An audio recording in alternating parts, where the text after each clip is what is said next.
Hello friends, good morning. This is your biology class.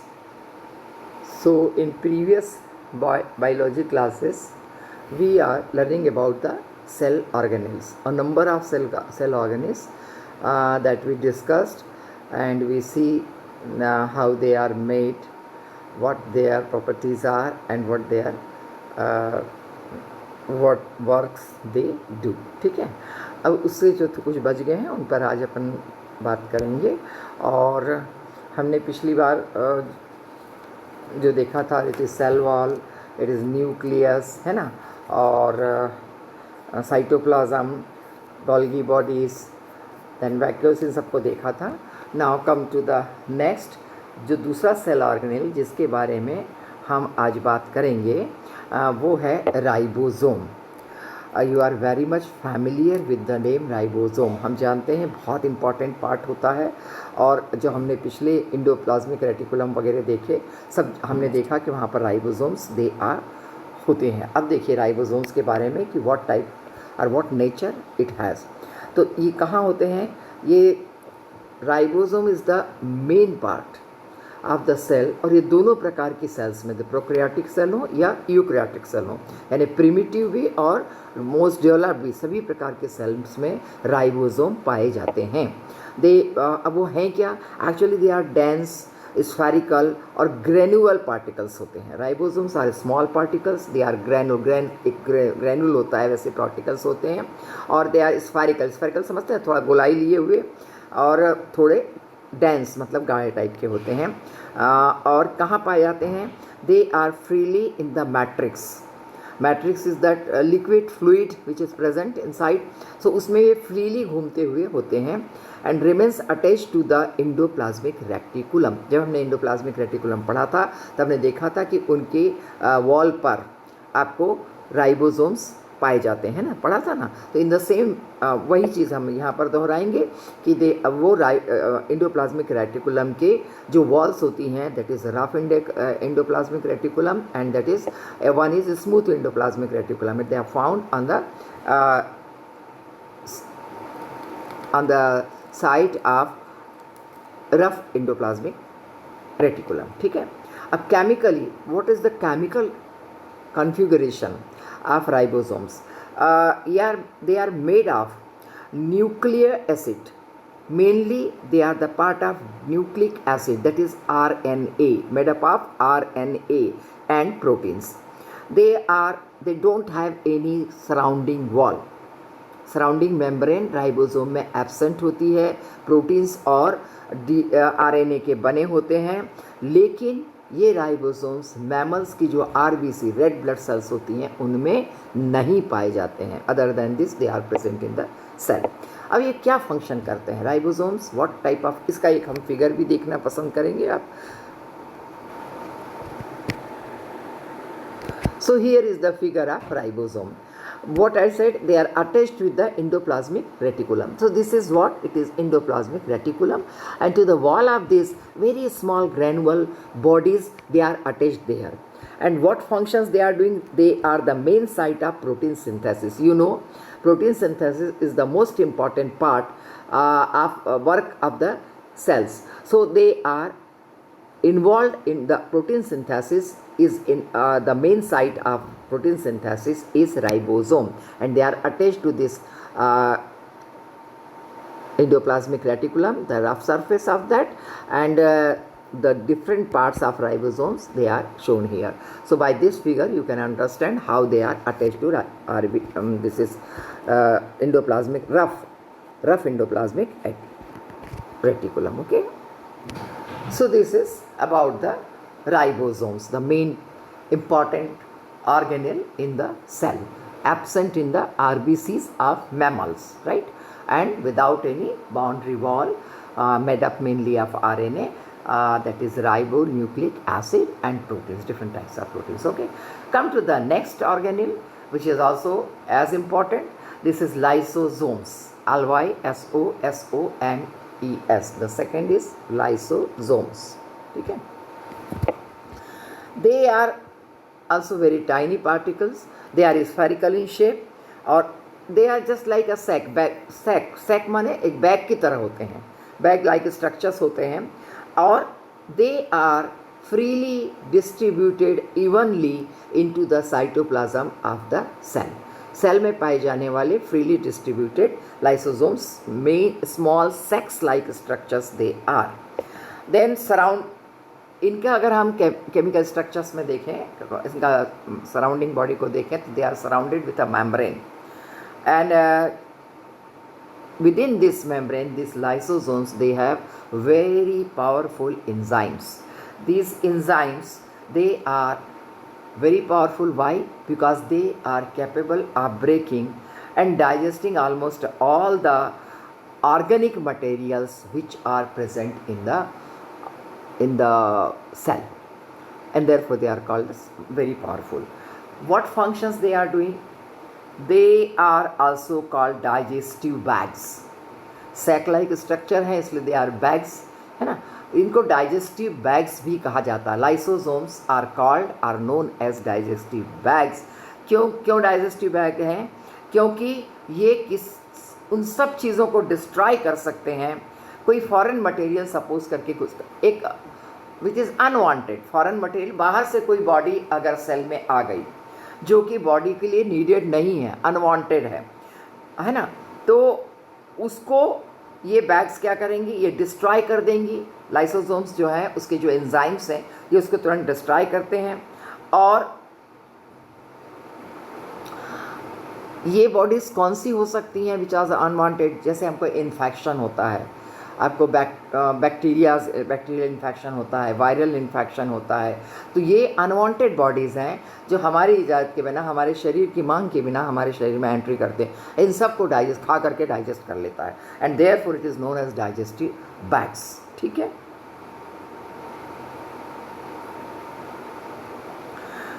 ऐसा करके जो लाइसोसोम्स हैं वह हमारी बॉडी को इन्फेक्शन से भी प्रोटेक्ट करते हैं. दूसरा इसका जो करेक्ट फंक्शन है मेन, वो है they help in new replacement of cell, as they can also remove the dead and poorly working cellular organism by digesting them. इनको हम गार्बेजेस डिस्पोजल सिस्टम भी होता कहते हैं. Lysosomes are the garbages disposal system of the cell कहलाता है. क्यों कहलाता है? गार्बेजेस डिस्पोजल यानी जो गंदगी है उसको निकाल देते हैं. अब गंदगी कैसे आ सकती है? अब समझ लीजिए कि कोई सेल हैं, सेल के कोई डेड पार्ट्स हैं, या कोई पुअरली वर्किंग सेल्स हैं, या फिर कभी मतलब उनका टाइम जो है वह समाप्त हो रहा है, तो ऐसी सारी सेल को इसके एंजाइम्स डाइजेस्ट कर जाते हैं, खा जाते हैं, और इसलिए ये शरीर की सफाई कर सकते हैं. Therefore they are garbage disposal system भी हैं. इनको सेलुलर हाउसकीपर भी कहते हैं. सेल के हाउसकीपर हैं. हाउसकीपर का काम क्या होता है? शुद्ध मतलब साफ सफाई को रखना. एज इट ये क्या वर्क करते हैं? As it works to clean the dead parts, to digest the dead parts, the unworking cells. Therefore they are also known as the cellular housekeepers, and sometimes they are also named as scavengers. So ये सब नाम क्यों हैं? क्योंकि वे शरीर के उन sales को जो काम नहीं कर रही हैं उनको, और जो डेड सेल्स हैं उनको भी शरीर से डाइजेस्ट करके अलग कर सकते हैं.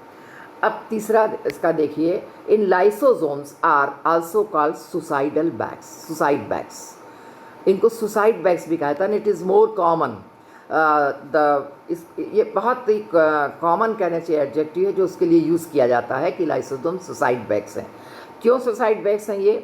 ये बर्स्ट इन द, अब सपोज करिए कि इसमें मतलब कहीं चोट होती है, कुछ होती है, तो ये इसके जो एंजाइम्स हैं बस्ट होते हैं और eat up their own cells, अपनी ही सेल को ही खा जाते हैं. जितने लाइसोसोम्स की सेल हैं अगर इसके एंजाइम्स वहाँ गए तो वो सब उनको खा जाएंगे. और when the cell gets damaged, समझ लीजिए कि आप सेल गेट्स डैमेज का मतलब है आपको कहीं पर कोई चोट लग गई, कुछ हो गया, तो उससे क्या होगा कि आपका बॉडी जो है रैप्चर्ड हो गया, रैप्चर्ड होने से सेल रैप्चर्ड हुई, सेल रैप्चर्ड होने से लाइसोसोम्स भी रैप्चर्ड हुए और उसके एंजाइम्स बाहर आ गए। अगर इस तरह से ये बाहर आ गए हैं और तो वो रिमेनिंग जो सेल्स हैं उनको सबको डाइजेस्ट करना, खाना शुरू कर देते हैं, देयरफॉर वो खुद ही अपने सेल्स को खा जाते हैं, therefore they are called suicide bags, right. फिर है in fertilization, during the process of fertilization, जो हम रिप्रोडक्शन में आगे देखेंगे, फर्टिलाइजेशन क्या होता है, रिप्रोडक्शन क्या होता है, the male and female gametes they get combined and make a zygote. एक मेल गैमिट होता है, एक फीमेल गैमिट होता है, कि जब दोनों कंबाइंड होते हैं तो उससे ज़ाइगोट बनता है, और इस कॉम्बिनेशन की प्रोसेस को फर्टिलाइजेशन कहते हैं। ये हम रिप्रोडक्शन में आगे और विस्तार से देखेंगे। तो in the process of fertilization the enzymes of lysosome present in sperms, जो कि मेल गैमिट कहलाता है, sperm is male gamete, digest cells digest the limiting membranes of the ovum, यानी एक, और thus the sperm is able to enter the ovum. तो during fertilization process क्या होता है, स्पर्म के जो लाइसोसोम्स होते हैं वो ओवम की जो आउटलाइन मेम्ब्रेन होती है उसको खा जाते हैं। उसके खा जाने से ovum is very easy for the sperm, इससे स्पर्म बड़ी आसानी से ओवर में एंटर हो जाता है, and the fertilization process of fertilization goes on. इस तरीके से फर्टिलाइजेशन में लाइसोसोम की बहुत बड़ी भूमिका होती है। Then during starvation the lysosome digest stored food contents such as proteins, such as glycogens and the cytoplasm, and supply the necessary amount of energy to the cell. Starvation, कभी ऐसा मौका हो कि कुछ भी उपलब्धि नहीं है, सेल, हमारे शरीर को या सेल को जो आवश्यकता है भोजन की, फूड की, it is not possible. Eight that time lysosome works, और वो क्या करता है, वह उस फूड को, जो स्टोर्ड फूड है, आप जानते हैं ना, बॉडी स्टोर्ड फूड को मतलब रिजर्व फूड को स्टोर करती है। Reserve food in the form of proteins हो सकते हैं, इन द फॉर्म ऑफ ग्लाइकोजन्स होते हैं, साइटोप्लाज्म में जितने भी रिजर्व फूड लगे होते हैं, इन सब को वह क्या करता है, एब्जॉर्ब कर लेती है या उसको डाइजेस्ट कर लेती है, और उसके बाद में उससे जो एनर्जी होती है, that energy is supplied to the cell just to work. So in this way lysosome is very important and it works a lot to help the cell life. So this is the second part or the second organelles of today. Now come to the third, and the third one is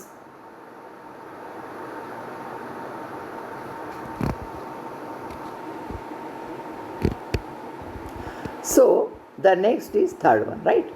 Third one is plastids. Plastids, they are also very important part organelle of the cell. They are found only in plant cells. Plastids are absent in animal cells, present only in plant cells. ठीक है? They contain numerous membranes,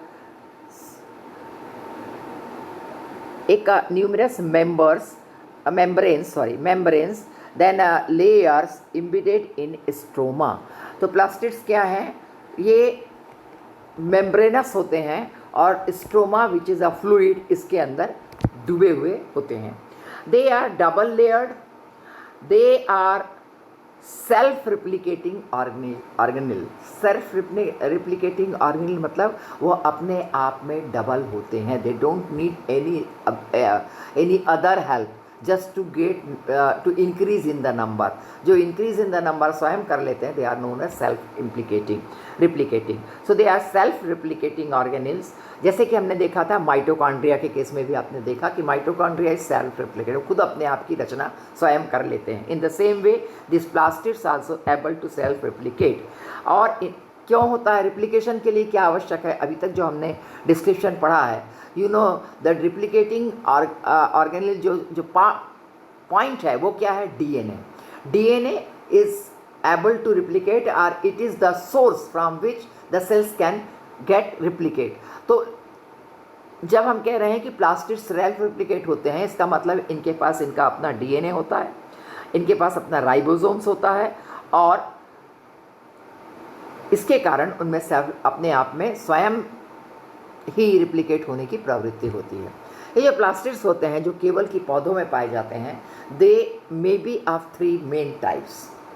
पहला जो types है it is chloroplast, और आप chloroplast से बहुत ज़्यादा फैमिलियर हैं because in cell structure we learn a lot about it.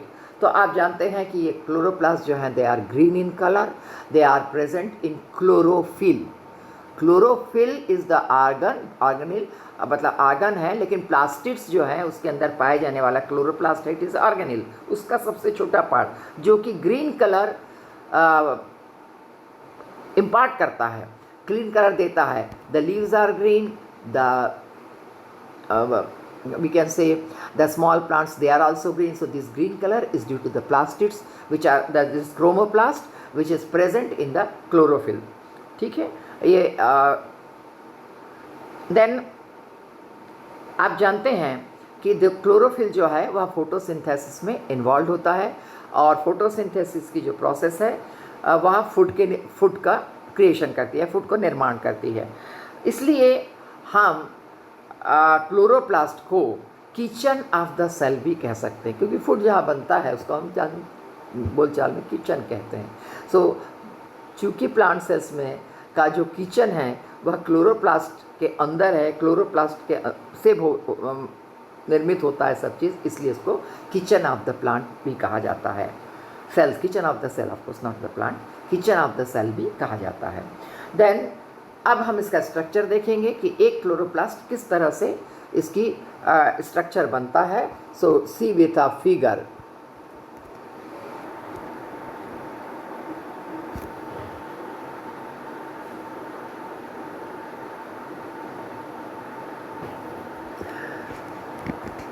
So just look at the photograph or the picture, है ना। This picture shows you the structure of a chloroplast. Through this structure we can understand that it should be divided. It is divided into two major parts. The one is granum and the second is stroma. The granum is that particular part which is just double layered structure. It is coiled in a specific way, and it is the main site of the absorption. We can say it is the main site of the light reaction of photosynthesis. Light reaction occurs here. Light is absorbed and all the reaction with the other substances of photosynthesis, it happens here. So this is what the granum. Granum is singular and grana is plural. The stroma is the next part. Stroma is nothing but the matrix which is present inside this double layer of the chloroplast. So in this is stroma. This is a matrix. Of course it is a matrix, it is a fluid. In this you can see this grana is present, then some starch grains are also present, then ribosomes are also present, DNA is present there, and all these things made the structure of this chloroplast.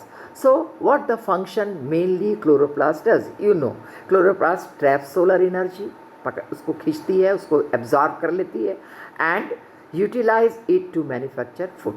This is the main function of chloroplast, just to trap the food, sun energy or solar energy, and utilize and change it into the food. Okay, so this is what all about the chloroplast. Then after chloroplast, the next organelle is we are reading now about the plastids. So the plastids, the first type of plastids which is most important and present only in plants, that is the chloroplast. The second plastid is chromoplast. Chromoplast. The chromoplast, it is of different colors. Chromoplast is of different colors but never green. Other than green, the all colored, they are colored plastids, they are known as chromoplast. Okay, green one are known as chloroplast, the other colored plastids they are called chromoplast. Clear? Then chromoplast, they imparts color to flowers and fruits. Different, you may have seen a number of flowers, and these flowers they have a number of colors, अनगिनत colours हैं उनके, और fruits भी अनगिनत colour के होते हैं, कई प्रकार के हमने देखा, जैसे बनाना हम देखते हैं या फिर हम मैंगो देखते हैं, एंड सम अनार है हमारे पास में। There are number of fruits, इनके भी कलर्स अलग अलग होते हैं। ये अलग अलग कलर्स होने से क्या होता है, इनके ये कलर्स कहाँ से इनको मिलते हैं, ड्यू टू दिस क्रोमोप्लास्ट। और क्रोमोप्लास्ट इनको अलग अलग कलर दे करके एट द टाइम ऑफ जब ये रैपनिंग में होते हैं तब भी इनको कलर्स मिलते हैं, या एट द टाइम ऑफ क्या होता है कि the same process happens here. Attraction, अलग कलर के कारण आपने देखा होगा तितलियां फूलों पर मंडराती हैं। Why because they are attracted with this colours, दे अट्रैक्ट होती हैं। So attraction is made with the help of this chromoplast. तो it is done like that.